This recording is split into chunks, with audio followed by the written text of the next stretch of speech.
हर रोज एक नई कहानी देखने के लिए चैनल को सब्सक्राइब करें और बेल आइकन दबाना ना भूलें। चेतना के भाई ऋत्विक की शादी होने वाली थी, इसीलिए वो अपनी भाभी का लहंगा लेने के लिए अपनी माँ सुधा और भाई के साथ में बाजार जाती है।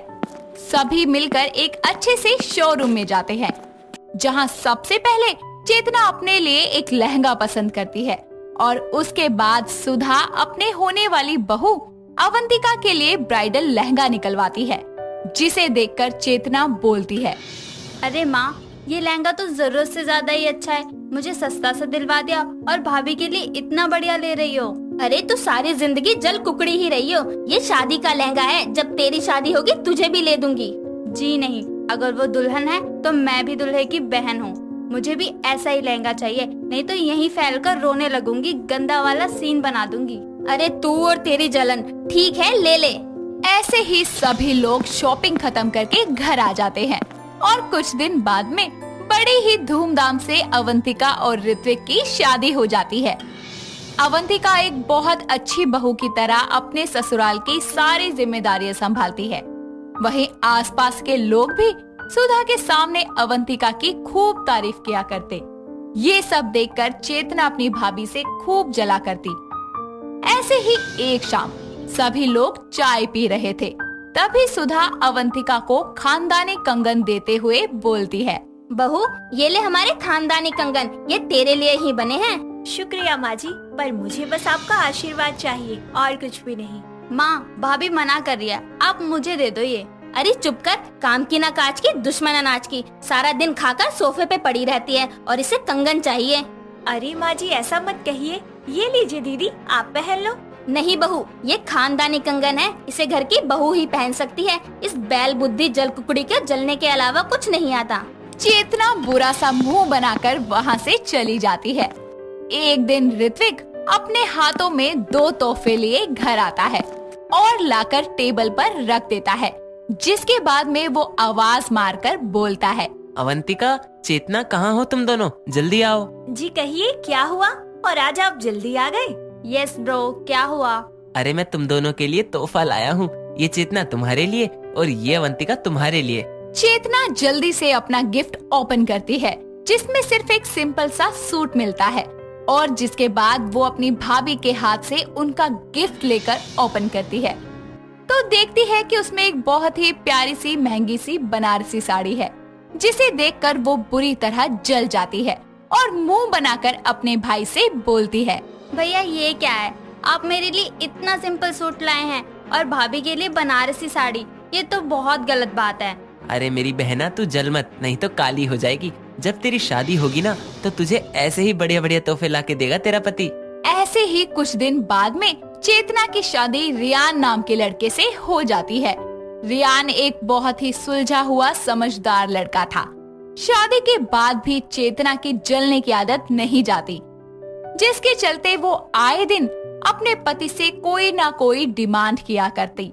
ऐसे ही एक दिन वो रियान के साथ में उसके दोस्त रमेश के घर पार्टी में जाती है, जहां रमेश की पत्नी ने बहुत ही सुंदर सोने का हार पहना था और चेतना के गले में था एक सादा सा मंगलसूत्र, जिस वजह से उसके जलने का लेवल थोड़ा बढ़ जाता है और वो घर आते ही अपने पति को बोलती है, सुनिए जी, मुझे भी रमेश की बीवी के जैसा सोने का हार चाहिए।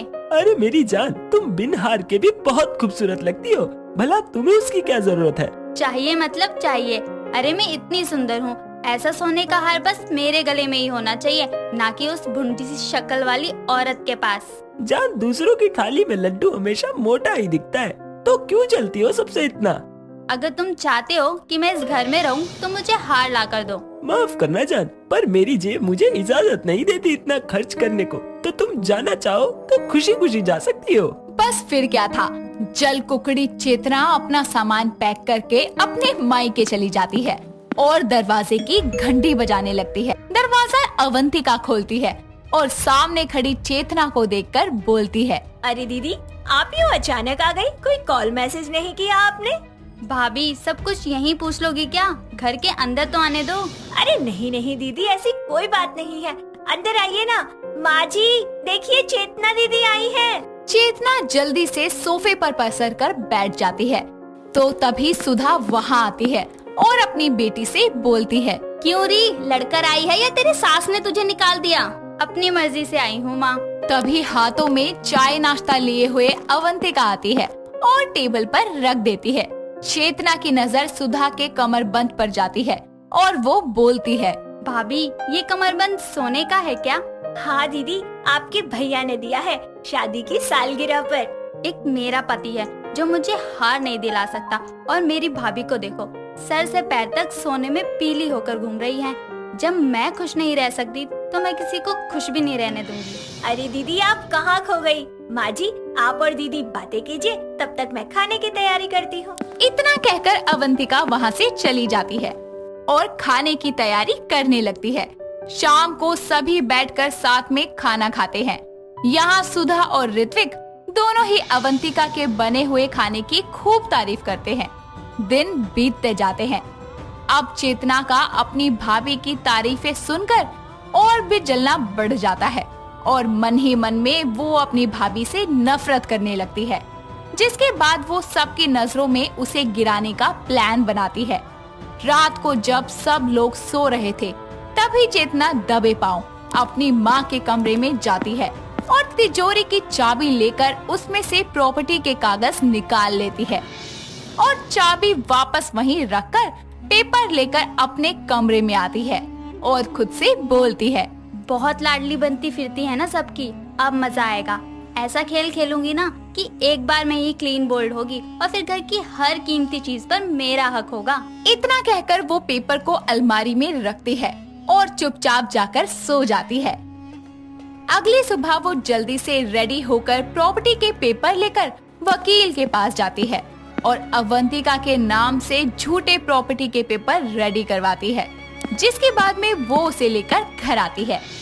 अगली सुबह जैसे ही ऋत्विक रेडी होकर अवंतिका को आवाज देता है और बोलता है। अवंतिका, जरा मेरी वो ब्लू वाली फाइल ले आना प्लीज, मैं लेट हो रहा हूँ ऑफिस के लिए। तभी हाथों में फाइल लिए चेतना वहाँ आती है और कहती है। अरे भैया, चेक तो कर लो एक बार।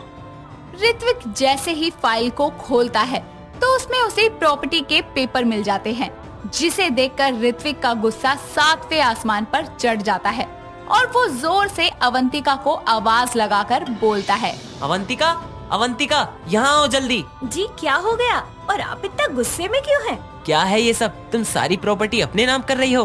किसने दिए तुम्हें ये प्रॉपर्टी के पेपर्स? भैया, वो मैंने भाभी को कल रात माँ के कमरे से निकलते देखा था। मैं तो पानी पीने जा रही थी, तभी देखा भाभी चुपके से कमरे से बाहर निकल रही है, वो भी हाथों में कुछ लिए हुए। नहीं नहीं, ये झूठ है, मैंने ऐसा कुछ नहीं किया। शोर की आवाज सुनकर सुधा वहाँ आती है और ऋत्विक उसे पूरी बात बताता है, जिसके बाद सुधा बोलती है। क्यों रे डायन, इतना प्यार किया तुझे, इतना यकीन किया तुझ पर, और तूने हमसे ही नमक हरामी करी। शर्म नहीं आई तुझे ये सब करते हुए? जा दफा हो जा मेरे घर से अभी के अभी। ऋत्विक, लल्ला उठाकर बाहर फेंक दे इसे। ऋत्विक जैसे ही अवंतिका का हाथ पकड़कर उसे घर से बाहर निकाल रहा था, तभी वहाँ रियान आकर बोलता है। रुकिए भैया, किसी को बाहर निकालना ही है तो चेतना को निकालिए, क्योंकि ये सब इसी का किया धरा है। तभी वहाँ रियान आकर उनको सारा सच बताता है कि किस तरह चेतना ने पैसे देकर झूठे कागज बनवाए और अपनी भाभी को फंसाया। ये सब सुनने के बाद में ऋत्विक बोलता है। चेतना, क्या रियान जी कह रहे हैं वो सच है?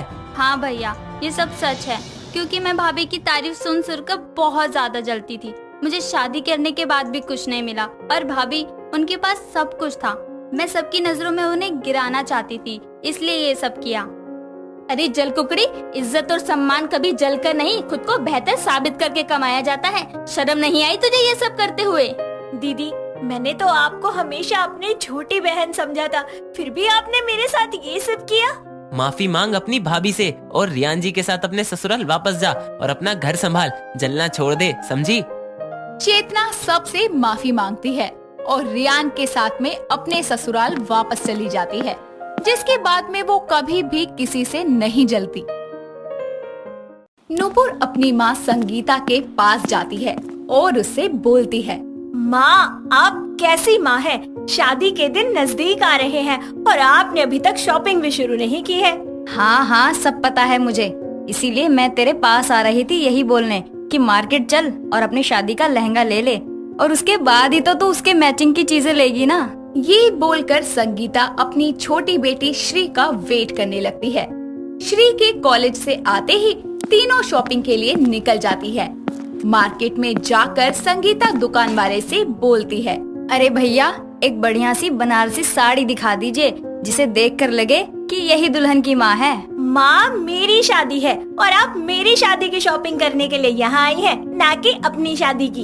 अगर ऐसा है तो फिर मुझे क्यों लेकर आए? शॉपिंग करने आए हैं तो मुझे भी मेहंदी और हल्दी के लिए ड्रेस लेनी है, और उसके बाद उनकी मैचिंग के जेवर भी। हे भगवान, मैंने बेटियां ना पैदा करके चुड़ैल पैदा की हैं। अरे जो लेना है वो ले लेना, पहले कुछ साड़ियाँ ले लूं लेने देने के लिए। तो एक काम करो, आप यहाँ बैठकर अपने और रिश्तेदारों को देने के लिए साड़ियाँ खरीदो, हम जा रहे हैं दूसरी शॉप पर लहंगे लेने। चलो दीदी। दोनों बहनें अपनी माँ को अकेला छोड़कर बगल वाली दुकान पर चली जाती है, जिसके बाद वो दुकानदार को कुछ अच्छे लहंगे दिखाने को बोलती है। शॉप वाला जैसे ही लहंगा दिखाता है, तभी नुपुर अपने होने वाले पति ईशान को वीडियो कॉल करके उसे लहंगा दिखाते हुए बोलती है, कैसा लग रहा है? ये वाला लहंगा ले लूं? ये कुछ खास नहीं है, कोई दूसरा देखो। जीजू ये देखो, इस लहंगे में दीदी कैटरीना कैफ जैसी लगेगी। नुपुर, फिर तो ये लहंगा बिल्कुल मत लेना, क्योंकि मुझे कैटरीना कैफ बिल्कुल पसंद नहीं है। नुपुर कुछ लहंगे देखकर आखिर में एक लहंगे को पसंद करती है और उसका रेंज पूछती है, जिस पर शॉप वाला बोलता है, मैडम जी, आपकी पसंद का लहंगा हमने पैक कर दिया है। वैसे भी शादी का जोड़ा तो लड़के वालों की तरफ से होता है ना, तो पैसे हम सर से ही लेंगे, क्यों भाई साहब? बिना कोई मोल भाव किए नुपुर वो लहंगा ले लेती है, जिसके बाद श्री नुपुर से बोलती है, दी, तुझे जो लेना था तूने ले लिया, अब मुझे लेने देना। भैया, आप ना बढ़िया सा लहंगा दिखाओ। ये लीजिए, ये एकदम लेटेस्ट पीस है, इसे पहनकर आप ना अनुष्का लगेंगी बिल्कुल। लहंगे को देखने के बाद में श्री गंदा सा मुंह बनाकर उससे बोलती है, पर इसका वर्क देखा है कितना हल्का है, ये पहनूंगी मैं अपनी बहन की शादी में, कुछ हैवी दिखाओ ना। अरे मैडम, हैवी वर्क के साथ रेंज भी तो हैवी होगा ना। तो भैया, रेंज की फिक्र आप क्यों कर रहे हैं? बिल कौन सा आपको देना है? आप तो मुझे बस ऐसा लहंगा दिखाओ कि कलीरे सिर्फ और सिर्फ मुझ पर ही गिरे। तो ऐसा बोलिए ना मैडम, हम आपको ऐसा लहंगा देंगे ना कि सारा कलीरा आपके ही ऊपर गिरेगा, क्यों? ये बोलकर शॉप वाला उसको लहंगे दिखाने लगता है। श्री भी उनमें से एक लहंगे को पसंद करके पैक करवा लेती है। थोड़ी देर बाद में संगीता उन दोनों के पास आती है और तीनों अपने घर आ जाती है, जहां नुपुर अपने पिता किशोर को कॉल पर बात करते हुए देखती है और अपने पिता के पास जाकर उनसे बोलती है, पापा क्या कर रहे हैं आप? 3 दिन हो गए अभी तक आपसे। 1 मिनट बेटा, फोन आ रहा है। हाँ जी, शगुन बैंकेट से बात कर रहे हैं। अच्छा, पर प्लेट कितना पड़ेगा? किशोर फोन पर बातें करते करते वहाँ से चला जाता है और फोन पर बोलता है, 2000 पर प्लेट? क्यों भाई, आपके यहाँ रोटियों पर, प्लेट पर, सब पर चांदी का वर्क होता है क्या? पागल। हाँ, बूफर क्यों बंद कर रखा है? कुछ दिनों में घर में शादी है, गाने बजाओ। नुपुर अपने पापा को देखकर अंदर चली जाती है और अगले दिन नुपुर अपनी माँ के साथ ब्यूटी पार्लर जाती है, जहाँ वो जाकर ब्राइडल के मेकअप की बात करते हैं। जिसके बाद दोनों मार्केट जाते हैं और अपने कपड़ों से मैचिंग की कुछ ज्वेलरी की शॉपिंग करते हैं। शॉपिंग करते हुए वो ज्वेलरी वाली से बोलते हैं, अच्छा, ये ज्वेलरी रेंट पे चाहिए कुछ घंटों के लिए। नहीं मैडम, हमारे यहाँ सिर्फ कैश और कार्ड चलेगा। अगर आपको रेंट पर चाहिए तो वो देखिए एग्जिट का रास्ता, आप जा सकती हैं। अरे आप तो बुरा मान गई, मेरी माँ तो बस मजाक कर रही थी, है ना माँ? ये मजाक का नहीं, बोनी का टाइम है। वैसे मैंने आपकी ज्वेलरी पैक कर दी है, आप पेमेंट कर दीजिए। संगीता अपनी ज्वेलरी उठाकर कार्ड से पेमेंट करके घर आती है। घर आते ही नुपुर ईशान को कॉल करती है, जहां ईशान उससे बोलता है, आज मैं शूज की शॉपिंग करने आया हूँ, रुको मैं तुम्हें थोड़ी देर में कॉल करता हूँ। थोड़ी देर बाद कॉल क्यों करना है? अभी के अभी वीडियो कॉल करो, मुझे देखना है तुम अपने लिए जूती ले रहे हो या फिर लोफर। अरे मैं तो लोफर ही लूंगा, जूती पैर काट देती है। अच्छा मैं शॉप पर आ चुका हूँ, रुको मैं तुम्हें वीडियो कॉल करता हूँ। ईशान नुपुर को वीडियो कॉल करके उसको कुछ लोफर दिखाता है पर उनमें से एक भी नुपुर को पसंद नहीं आता और ईशान दूसरी शॉप पर जाकर नई शॉपिंग करने लगता है। शॉप वाला जबरदस्ती उसे रोकते हुए कुछ जूती ट्राई करने को बोलता है, जिसमें से एक जूती नुपुर को पसंद आती है और नुपुर के कहने पर ईशान उस जूती को ले लेता है। देखते ही देखते शादी का दिन आता है और नुपुर श्री के पास जाकर उससे बोलती है, शादी की सारी शॉपिंग कर ली, लेकिन अपने लिए पाउच लाना तो भूल ही गई। अब लोगों का दिया हुआ नेक मैं कहाँ रखूंगी? श्री, एक काम करना, तू ले आ प्लीज। तू पागल है? मुझे आज घर में 100 काम है और मुझे तैयार भी तो होना है। आखिर सबको पता चलना चाहिए कि मैं दुल्हन की बहन हूँ। मुझे सबसे सुंदर दिखना है। सॉरी, आज मैं कोई शॉपिंग करने नहीं जा रही। यार प्लीज मान जाना, मैं तेरी बड़ी बहन हूँ ना, आज शादी करके चली जाऊंगी। ऐसे मत कर मेरे साथ, कम से कम आज के दिन तो मेरी विश पूरी कर दे प्लीज। श्री, चली जाना यार। तू ना रहने ही दे यार, इतने दिन से शॉपिंग कर रही है शादी की, कभी ये रह जाता है कभी वो रह जाता है। अच्छा है जो तू जा रही है, कम से कम मेरी आधी सिरदर्दी तो खत्म हो जाएगी और फिर मेरी शादी का नंबर भी लग जाएगा। कमबख्त, तू तो यही चाहती है कि मैं जल्दी से जल्दी चली जाऊं।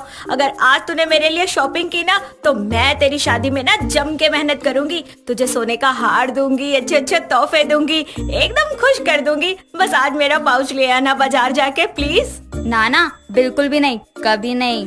नुपुर बार बार श्री को मनाती है, लेकिन श्री नहीं मानती और लास्ट में नुपुर उससे बोलती है, देख श्री, अगर तू मेरा पाउच लेकर आएगी ना, तो मैं तेरे जीजू से ना जूते चुराई के तुझे मुंह मांगे पैसे दिलवाऊंगी। अब आगे तेरी मर्जी। मुझे तुझ पर यकीन नहीं है, इसलिए तू यही बात फिर से बोल। मैं अपने फोन में रिकॉर्ड कर रही हूँ सबूत के तौर पर। श्री के कहने पर नुपुर वही बात फिर से रिपीट करती है और श्री उसके आवाज को रिकॉर्ड करके शादी वाले दिन भी शॉपिंग करने बाहर जाती है। रात को बारात आती है। थोड़ी देर बाद में सब दूल्हे दुल्हन के साथ में फोटो खिंचवाते हैं। सबके फोटो खिंचवाने के बाद में नुपुर ईशान के कानों में बोलती है, शादी की सारी शॉपिंग कर ली, लेकिन रिसेप्शन पार्टी के लिए तो मैं साड़ी लाना भूल ही गई। अब मैं क्या पहनूंगी रिसेप्शन में? अरे कोई बात नहीं, शादी की शॉपिंग तो तुमने जम कर की ना। अरे हाँ, बाकी सब कुछ तो हो गया, लेकिन रिसेप्शन का क्या करूँ? उसके लिए तो मैंने शॉपिंग ही नहीं की। अब तो मुझे रिसेप्शन वाले दिन ना शॉपिंग पर लेके चलना। ठीक है मेरी माँ, चल लेना, पर पहले शादी तो कर लो। ईशान उसे शॉपिंग करवाने के लिए तैयार हो जाता है।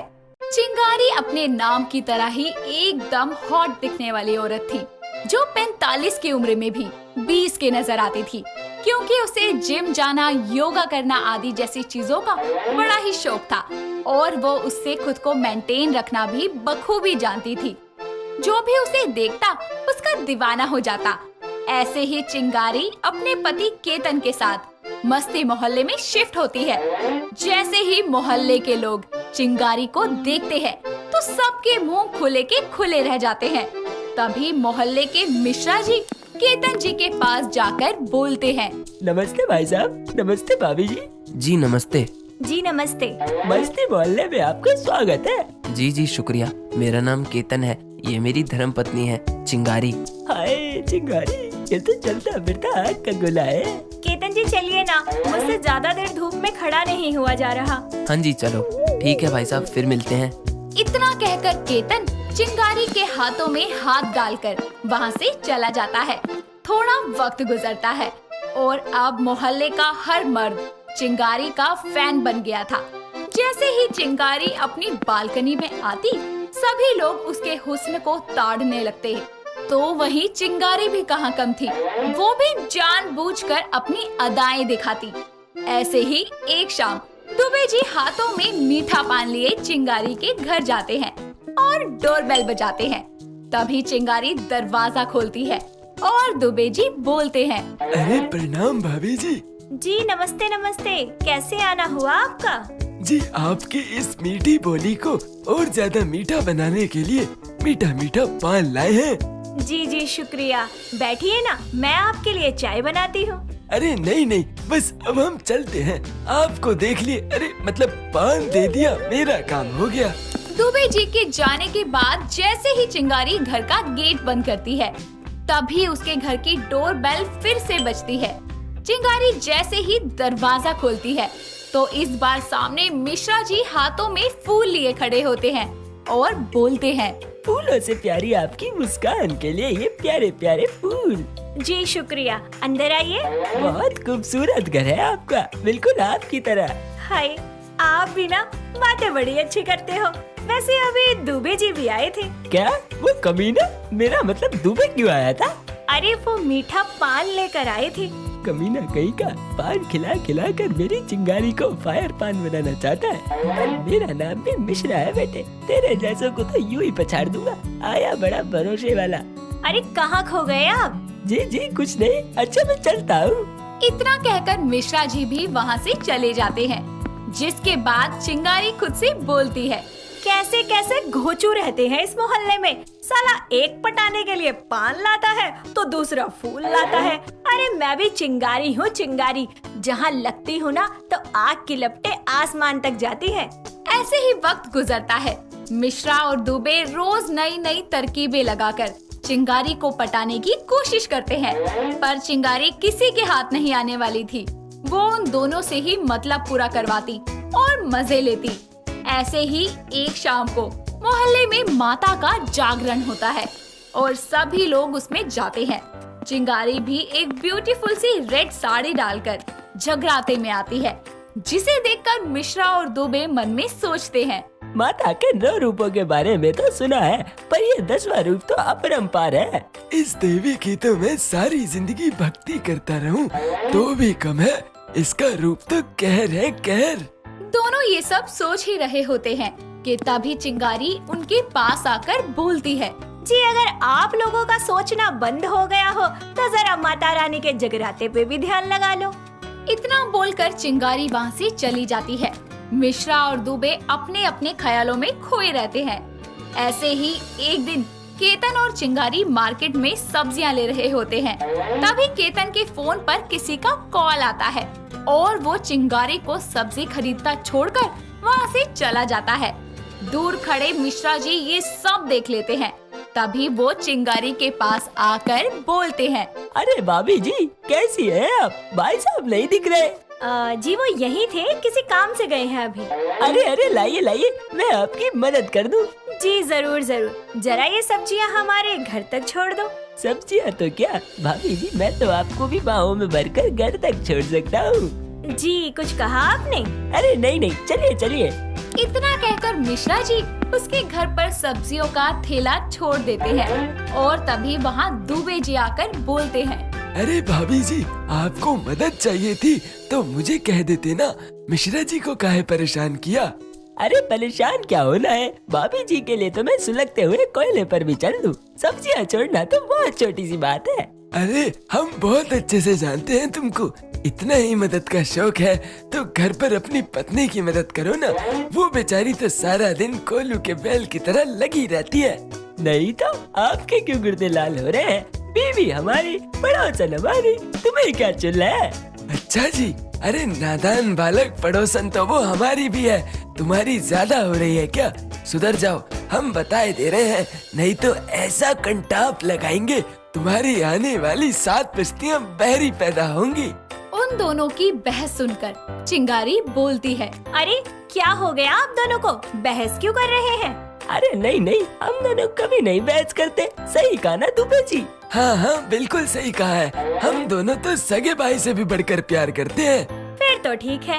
वैसे भी मुझे ज्यादा लड़ने वाले लोग पसंद नहीं है। वो क्या है ना, नाम तो हमारा चिंगारी है पर हम बहुत ठंडे स्वभाव के हैं। ऐसे ही वक्त बीतता है। मिश्रा और दुबे वैसे तो एक दूसरे के खून के प्यासे बने घूमते, पर जब चिंगारी आसपास होती तो वो पानी में घुली शक्कर की तरह मिठास दिखाते। थोड़ा समय और गुजरता है और रक्षाबंधन का दिन आता है। चिंगारी सुबह सुबह नहा धोकर पूजा करके राखी की थाल सजाती है और दुबे के घर जाती है, जहाँ उसकी पत्नी मालिनी दरवाजा खोलती है और बोलती है, अरे चिंगारी जी आप यहाँ, वो भी इतनी सुबह सुबह? आइए आइए। जी शुक्रिया। दुबे जी कहाँ है? जरा उन्हें बुला देंगी? आप अंदर तो आइए, मैं बुलाती हूँ। सुनिए जी, चिंगारी जी आई हैं, जल्दी आइए जरा। अरे अरे आगे हम आगे। नमस्ते भाभी जी, सुबह सुबह हमारे गरीब खाने में कैसे आना हुआ? अरे आप आप दोनों बैठिए, फिर बताती हूँ। चिंगारी की बात सुनकर दोनों पति पत्नी सोफे पर बैठ जाते हैं और चिंगारी बोलती है, वो क्या है ना मालिनी जी, आप तो जानती हैं कि आज रक्षाबंधन का दिन है और केतन जी के सिवा हमारा इस दुनिया में और कोई है ही नहीं। लेकिन जब से हम इस मस्ती मोहल्ले में आए हैं, हमने जाना है कि रिश्ते खून के ना भी हो तो भी चलता है, लेकिन दिल से बने रहने चाहिए। और आज दुबे जी की कलाई पर राखी बांधकर मैं इस बात को सच करना चाहती हूँ। क्या? अरे नहीं नहीं। अजी क्या हो गया? स्पीकर की तरह क्यों बजने लगे? चिंगारी जी ने जो कहा वो सुनाई नहीं दिया? राखी बांधने आई है वो, हाथ आगे करो अपना।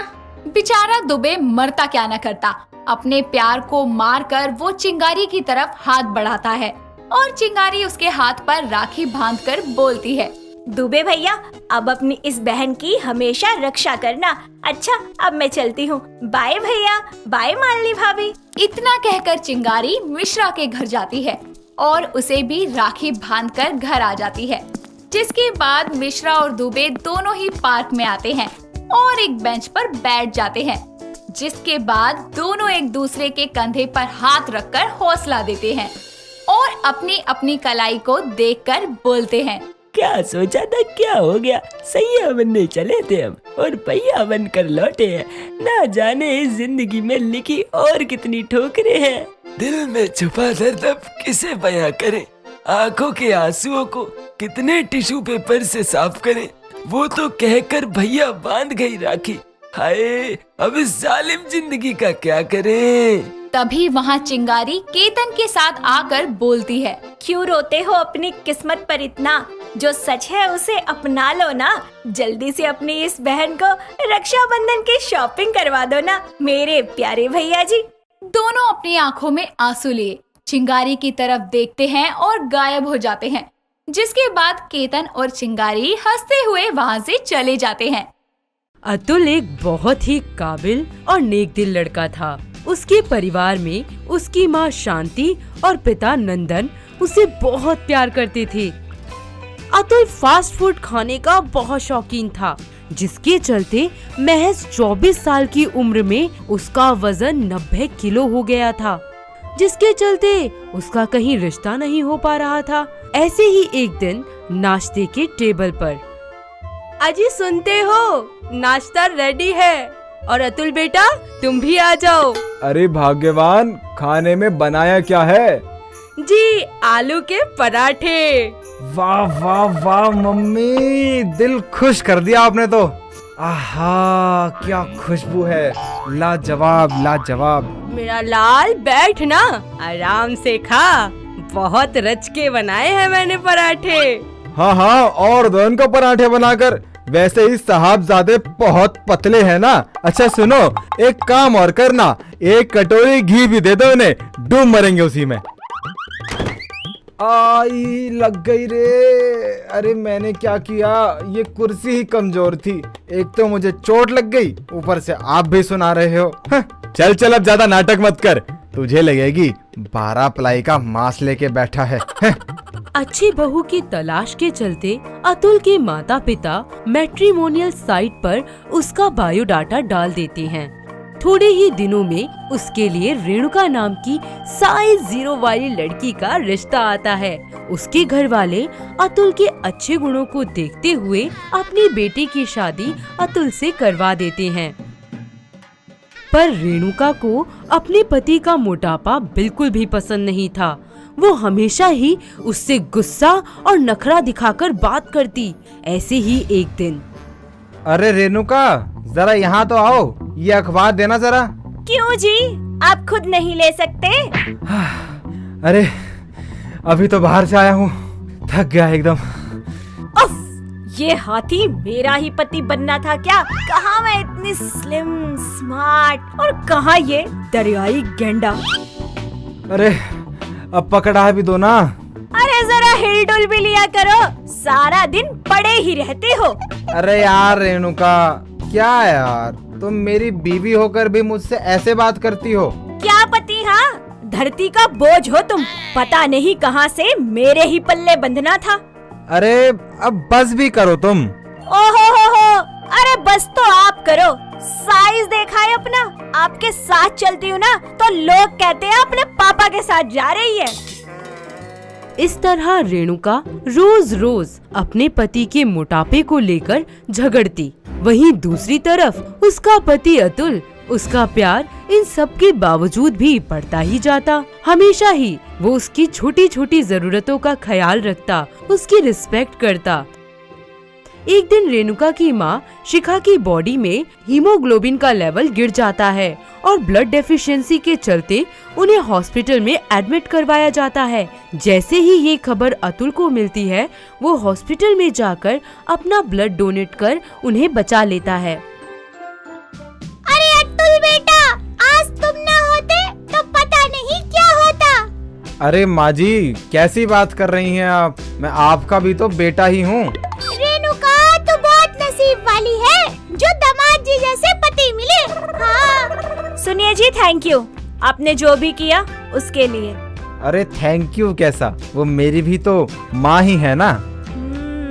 अच्छे तो हैं, पर वैसे नहीं है जैसे मुझे चाहिए थे। पर इसका ये मतलब बिल्कुल भी नहीं है कि मैं आपको पसंद करने लगी हूँ। हाँ हाँ पता है, जानता हूँ अच्छा लग रहा है तुम्हें, पर कहोगी कभी नहीं। क्या हुआ, आप ऐसे मुस्कुरा क्यों रहे हैं? नहीं नहीं कुछ नहीं, चलो घर चलते हैं। रेणुका के दिल में धीरे धीरे अतुल के लिए प्यार जागने लगता है। एक दिन उसकी सहेली उसके घर आती है, जिसे देख वो बहुत खुश होती है।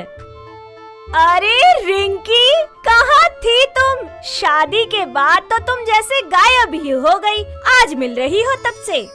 बस यार मेरी छोड़ तू, बता जीजू कहाँ है, कब मिलवा रही है उनसे? अरे और कहाँ, यही होंगे कहीं, अपना मोटापा मेंटेन करने में लगे होंगे। क्या मतलब है तेरा? अरे मेरी छोड़, तू बता रिंकी, तेरा पति तो बहुत स्लिम यंग था, कितनी लड़कियां मरती थी उस पर। यार पर अब तो सब बदल गया है। अरे क्या हुआ? और ये तेरे बदन पर निशान कैसे हैं? सब ठीक तो है ना? यार पता है, मेरा पति मुझे दहेज के लिए रोज मारता है। मैं तो बहुत दुखी हो गई हूँ और अब ना मैं अपने पति से तलाक लेने वाली हूँ। हाँ। हे भगवान, मैं कितना गलत सोच रही थी अपने पति के बारे में। वो कितने नेक दिल हैं, हाथ उठाना तो दूर की बात है, आज तक ऊंची आवाज में बात तक नहीं की उन्होंने। ओ मैडम, तुम कहाँ खो गई? नहीं नहीं, कहीं नहीं। तभी वहाँ अतुल हाथों में गर्मा गर्म कॉफी की कप लिए आता है और रेणुका और उसकी सहेली को देता है। तभी रिंकी बोलती है, अरे जीजू, आपने क्यों तकलीफ की? इसमें तकलीफ कैसी? रेणुका भी तो सारा दिन काम करती है ना, तो क्या मैं नहीं कर सकता उसके लिए कुछ? वाओ जीजू, ओ माय गॉड, कितनी मस्त कॉफी बनाई है आपने। अरे साली साहिबा, बहुत बहुत शुक्रिया आपका। अच्छा अब आप दोनों बातें करो, मैं चलता हूँ। कुछ चाहिए हो तो बता देना, ठीक? एंजॉय। यार तू कितनी किस्मत वाली है, तेरा पति मोटा है पर तेरा कितना ख्याल रखता है। रियली यार, यू आर सो लकी। अपनी सहेली से बात करने के बाद रिंकी अपने घर चली जाती है और रेणुका को एहसास होता है कि वो कितना गलत सोच रही थी अपने पति के बारे में। भले ही उसका पति मोटा है, पर उसने कभी उससे बदतमीजी से बात नहीं की, उस पर हाथ नहीं उठाया और उसे किसी भी चीज की कमी नहीं होने दी। जी सुनिए, मुझे कुछ कहना है आपसे। कहो, क्या बात है? जी वो ना, मैं वो आपसे। अरे बात क्या है? कुछ कहोगी भी या फिर सिर्फ कंफ्यूज ही रहोगी? सुनिए जी, मुझे माफ कर दीजिए, मैंने हमेशा ही आपसे गुस्सा और नखरा दिखाकर बात की। कोई बात नहीं, मुझे उन सभी बातों का बुरा नहीं लगा, और बुरा नहीं लगा तो नाराज भी नहीं हुआ। जी वो मुझे कुछ और भी कहना है आपसे। हाँ बोलो बोलो, क्या बात है? अरे अब इतना क्यों शर्मा रही हो? पति हूँ तुम्हारा, कोई अनजान नहीं। अतुल, मैं आपसे बहुत प्यार करती हूँ, आप सच में बहुत बहुत बहुत अच्छे हैं। मैंने हमेशा ही आपके मोटापे को देखा, आपको समझ ही नहीं पाई। मुझसे बहुत बड़ी भूल हो गई। प्लीज मुझे माफ कर दीजिए। I love you so much. अरे तुम पगली हो एकदम, और इस बात पर रो क्यों रही हो? कम से कम प्यार मोहब्बत की बात तो हंस के कहो। और हाँ, आई लव यू टू। आप सच में मेरी किसी बात से नाराज नहीं है ना? नहीं बाबा, मैं तो बहुत खुश हूँ। देर से ही सही, लेकिन तुम्हें मेरी कद्र तो महसूस हुई। प्लीज आई एम सॉरी, मैंने आपको हर्ट किया ना? इट्स ऑल ओके माय जान। और हाँ, अब अपनी वो प्यारी सी गंदी से दांतों वाली स्माइल दिखा दो एक बार। इस तरह रेणुका को समझ आ जाता है कि भले ही उसका पति मोटा है, पर औरतों की इज्जत करना, पत्नी के स्वाभिमान की चिंता करना उसे बहुत अच्छे से आता है। वो किसी भी स्लिम ट्रिम माचो मैन से कहीं ज्यादा अच्छा है। इस तरह रेणुका अपने गोल मटोल पति को दिल से अपनाकर उसकी रिस्पेक्ट करने लगती है। इस तरह मोटू और पतलू की जोड़ी खुशी खुशी अपना जीवन बिताने लगती है। ये कहानी है तराना नाम की बहुत ही जिंदा दिल और स्वाभिमानी किन्नर की, जो किन्नर कम्युनिटी के लिए एक मिसाल बन गई। चलिए अब कहानी की तरफ चलते हैं। बाकी सभी किन्नर की तरह तराना भी, जो कि बहुत खूबसूरत थी, गली गली घूमकर बधाइयाँ लेती, रेड लाइट पर लोगों से पैसे लेती, शादी पार्टियों में नाचने गाने जाती, पर उसे अपनी जिंदगी में एक कमी महसूस होती ही रहती थी, जो थी एक औलाद की। वो जब भी किसी नवजात बच्चे की बधाई लेने जाती, उसके दिल में हमेशा यही सवाल आता कि काश वो भी माँ बनने का सुख ले पाती। ते ही एक शाम अपने कुछ किन्नर सदस्यों के साथ। आए हाय, अरे मुई तेरा मुंह क्यों उतरा है? ओहो, हाय हाय, गोद में लिया लल्ला और मुझे मिला सोने का छल्ला। अरे तराना, तुझे कुछ नहीं मिला क्या जो मुंह लटका के खड़ी है? अरे कुछ भी तो नहीं, मैं तो बस ऐसे ही कुछ सोच रही थी। ओए होए, अरे बता ना क्या बात है? हम रोज इतने बच्चों की लंबी उम्र की दुआ करते हैं, नाचते हैं, गाते हैं, खुशी मनाते हैं, पर खुद कभी माँ बनने का सुख नहीं ले पाते। हाय हाय तराना, अगर ये गुण हमारे अंदर होते तो हम किन्नर थोड़ी होते। आय हाय, आय हाय, मोई दुनिया का यही दस्तूर है। हम नहीं बन सकते बाकी सब जैसे, हम तो ऐसे ही बढ़िया हैं। हे भगवान, आखिर क्यों मुझे एक किन्नर बनाया? क्यों मैं माँ नहीं बन सकती? इतने बच्चों को रोज अपने हाथों में लेकर दुआ मांगती हूँ, पर एक को भी अपना नहीं कह सकती। आखिर क्यों मेरा नसीबा ऐसा बनाया? अरे कहाँ खो गई तू? चल चल खाना खा ले, कल शादी में जाना है, बुलाया है, खूब बधाइयाँ मिलेंगी। ठीक है, आप सब चलिए, मैं आती हूँ। तराना सारी रात खुले आसमान के नीचे अपने घर की छत पे लेटे लेटे सोचती रहती है कि काश वो भी कभी माँ बन पाती। सोचते ही सोचते सुबह हो जाती है और वो वापस से अपने कामों में लग जाती है। जैसे ही शाम होती, वो और उसकी पूरी मंडली शादी में जाने के लिए तैयार होते हैं। क्योंकि तराना बेहद सुंदर थी, तो वो जहाँ भी जाती सब लोग उसे एकटक देखते ही रह जाते। वो अपना नाचने गाने का काम शुरू करते हैं, जिसे देख सभी लोग बेहद खुश होते हैं। तभी वहाँ मौजूद रोहन नाम का एक लड़का, जिसे तराना बेहद पसंद आती है, वो उसके पास जाता है और कहता है, हेलो, एक्सक्यूज मी मैम, सुनिए। जी कहिए, क्या बात है? बधाई के पैसे तो अंदर ही मिल गए थे, और नहीं चाहिए साहब? अरे नहीं, मैं पैसे देने नहीं, मैं आपसे बात करने आया हूँ। हाँ साहब, बोलो, कहाँ बधाई लेनी है? मैं और मेरी मंडली वहीं आ जाएंगे। अरे आप गलत समझ रही हैं। देखिए, मैं तो बस आपसे बात करना चाहता हूँ। वैसे नाम क्या है आपका? जी मेरा नाम तराना है साहब। तभी मंडली की एक किन्नर उसका हाथ पकड़कर बोलती है, ए तराना, जल्दी चल रे। हाँ चलिए, वैसे भी काफी रात हो गई है। तराना अपनी मंडली के साथ वहाँ से चली जाती है और रोहन उसे देखता ही रहता है। वो उसके बारे में जानकारी निकालने लगता है। जैसे तैसे वो उसके घर का पता निकाल लेता है और वहाँ पहुँच जाता है। तराना उसे वहाँ देख पूछती है, अरे साहब, आप यहाँ? हम किन्नरों के घर कैसे आना हुआ आपका? जी मैं यहाँ, बस आपसे मिलने का मन हुआ तो चला आया। आए हाय, मुझसे क्या काम आ गया आपको? जी माँ, मुझे आपसे प्यार हो गया है। बहुत अच्छी लगती हैं आप मुझे, और मैं अब आप ही से शादी करना चाहता हूँ। साहब, मैं एक किन्नर हूँ और आप एक पढ़े लिखे आदमी हैं। आपका और मेरा कोई मेल नहीं है। मुझे फर्क नहीं पड़ता कि तुम किन्नर हो या फिर कोई आम लड़की।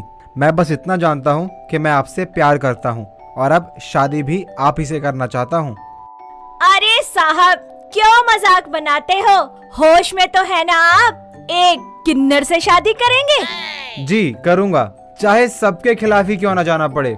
बोलो, बनोगी आप मेरी जीवन संगिनी? निभाओगी मेरा साथ? हाँ, बनूंगी मैं तुम्हारी पत्नी, तुम्हारी जीवन संगिनी। कुछ ही समय बाद दोनों शादी कर लेते हैं। सब कुछ बढ़िया चल रहा होता है, पर तराना को एक बात हमेशा परेशान रखती है कि वो कभी भी अपने पति को पिता बनने का सुख नहीं दे पाएगी। वहीं दूसरी तरफ रोहन को उससे कोई शिकायत नहीं होती है। ऐसे ही एक दिन, अरे तराना, क्या बात है? मैं देख रहा हूँ कि तुम बहुत दिनों से कुछ परेशान नजर आ रही हो। मैं आपको कभी भी एक पिता बनने का सुख नहीं दे पाऊंगी।